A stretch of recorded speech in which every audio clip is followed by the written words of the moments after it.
What is going on, everyone, and welcome back to the channel. I hope you're all doing well. Now, today I've got for you a pretty serious Reddit post that comes over a decade ago. I will just give you guys a trigger warning for this one. It does involve assaults, SA to be honest, but I did think it was worth sharing. It's a very interesting story. It's a pretty shocking story with an update to come.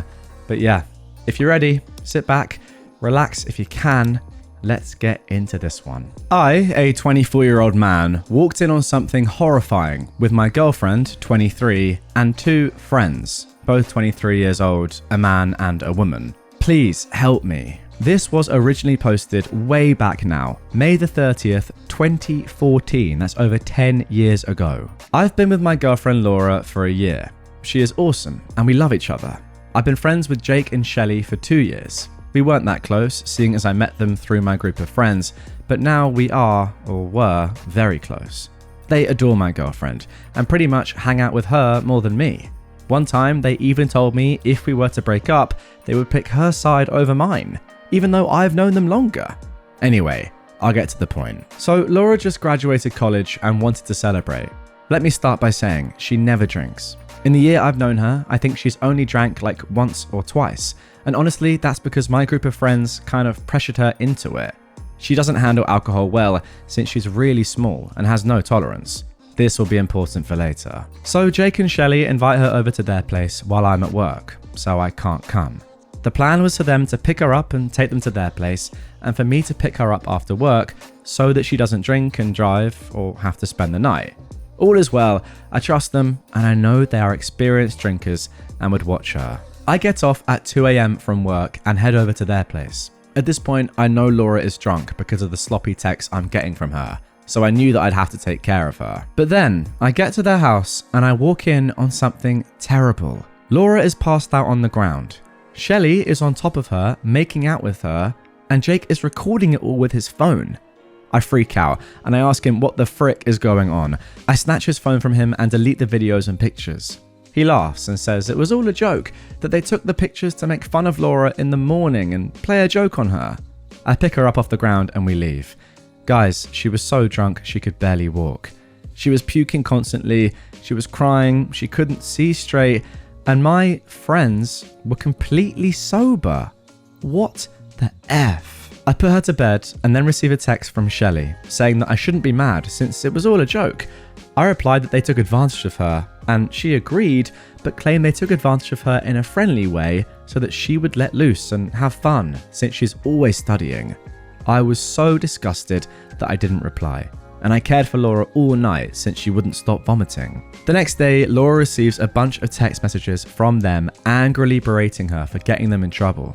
They say she's a grown woman who can handle her own mistakes, that they don't give a frick what I think about what they did, that I am a little female dog, and that it's basically all her fault, and she pressured them into making the video. If you all saw how incoherent and blacked out my girlfriend was, you'd see that she couldn't even stand up, let alone pressure someone to do anything. She's been crying over it all day and switches between yes, it was all her fault, to no, they were being disgusting jerks.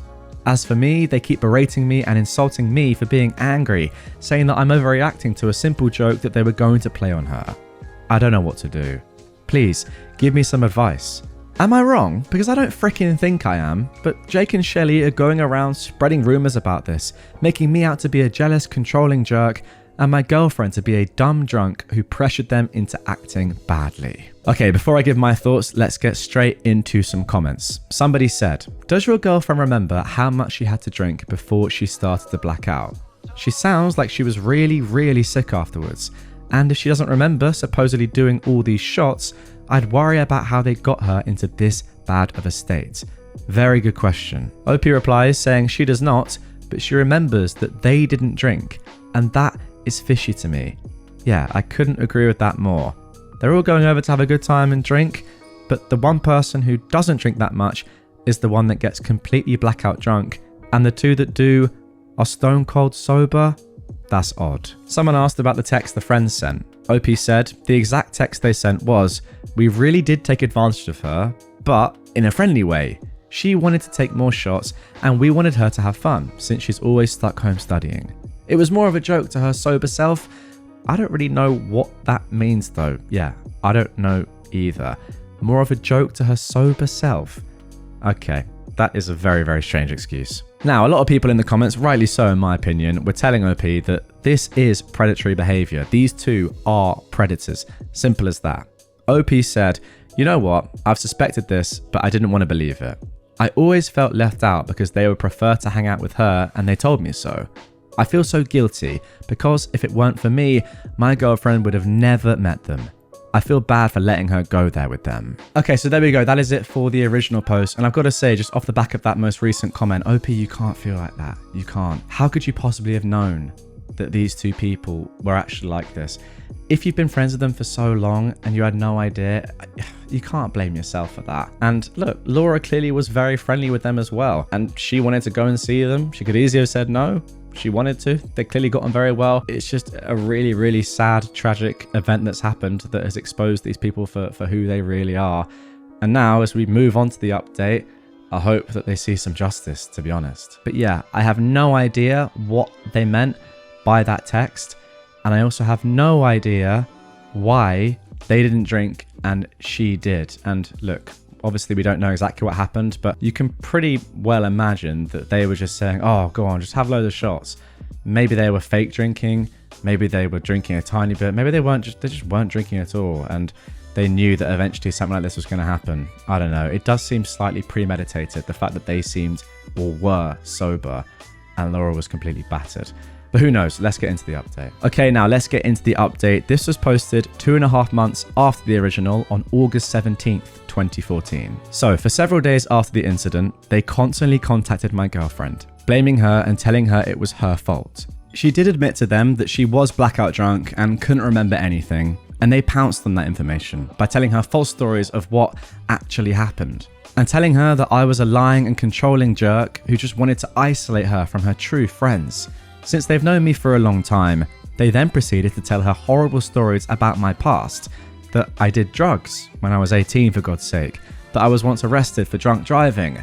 That was a mistake that I owned up to as soon as her and I met, and she's been aware of it since the beginning, and that I've slept with multiple women and that Laura is just another number to me.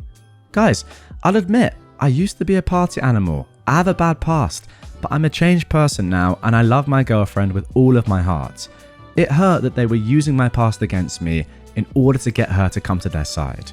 So I told her that she should go to the police and file a report, and she agreed. Well, that is good to hear. She warned them to quit harassing her, and they flipped the frick out. They showed up at our house late at night to try and talk to her. They left treats and presents for her at our door. They even got her parents involved. Now, her parents are not idiots, and as soon as I told them what they did to Laura, her parents banned them from the house and threatened to call the police if they ever showed up again.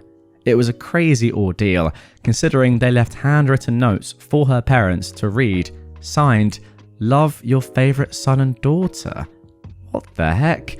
Laura spent many nights crying into my arms, racked with guilt and confusion. Finally, we went to the police after weeks of this harassment and filed a report. She did not want to press charges. I'm working on building her self-esteem back up so she has the strength to do it if she ever wants to. The police officers said that she has enough evidence to press charges against them since she has the texts where they admitted to taking advantage of her. And they also said that if she presses charges, they can confiscate their phones and search for their video. I'm still not sure how that would work, but I'm not questioning it. Laura just wanted to file a report just in case anything happens in the future, so there's a paper trail. She's contemplating putting a restraining order on them, but they've stopped and gone silent. We no longer have contact with them or any other friends that believe their lies. Laura is in therapy and is slowly starting to understand that she was SA'd, and sometimes I go with her to support her. The hardest part for her is not feeling like it's her fault. She brings up the fact that she was drunk, and if she hadn't gotten drunk, it all could have been avoided. I always tell her that is not her fault. We will see if she decides to press charges. I can't force her to do anything she doesn't want to, but I support her in anything she chooses. So there it is. I'm not sure what to make of the craziness that happened after that night. I don't get why they went psycho, leaving her notes and gifts and trying to talk to her parents. Maybe one of you guys could explain it. Well, personally, OP, I think the explanation is painfully obvious. They knew what they had done. They probably knew that it was criminal, and they've been trying everything they could possibly think of and do to make your girlfriend not press charges. I think it's as simple as that. To be honest, I think from the moment they were caught, they knew they were completely screwed because what you'd seen was SA. Now, I will say this, they are so dumb that some of the things they did after that, they've really not helped themselves. But I guess if you are SAing anyone, you're an absolute idiot and just a terrible person in the first place. So that's maybe not an important point. But yeah, in terms of the video as well, even if you delete a video off your phone, even on recently deleted, get rid of it, it's still there. It can be recovered if you have the right software. The police do that sort of thing all the time. Now, from Laura's point of view, I will say this. I do completely understand it. She's probably still trying to process what's gone on. She probably does genuinely think, oh, if I'd not got so drunk, this would never have happened. They're meant to be, or they thought they were, two of my best friends. This must be my fault. But no, I think what's really happened here is that you've just been exposed to who these guys really are as people. And yeah, there's no doubt about it in my mind. They are predators and they deserve to go to jail for what they did. Anyway, guys, that is going to do it for this one. Let me know in the comments down below if you agree with what I just said. Obviously, a very serious one today, but yeah, it's a super tough situation when it's your best friends or people that you thought were your very close friends that you've known for a long time doing this to either your partner or yourself. I can't quite put myself in that position. That's just insane. But I do feel like that is why Laura is being like, oh no, this must be my fault. This can't have happened. But the sad reality is it did.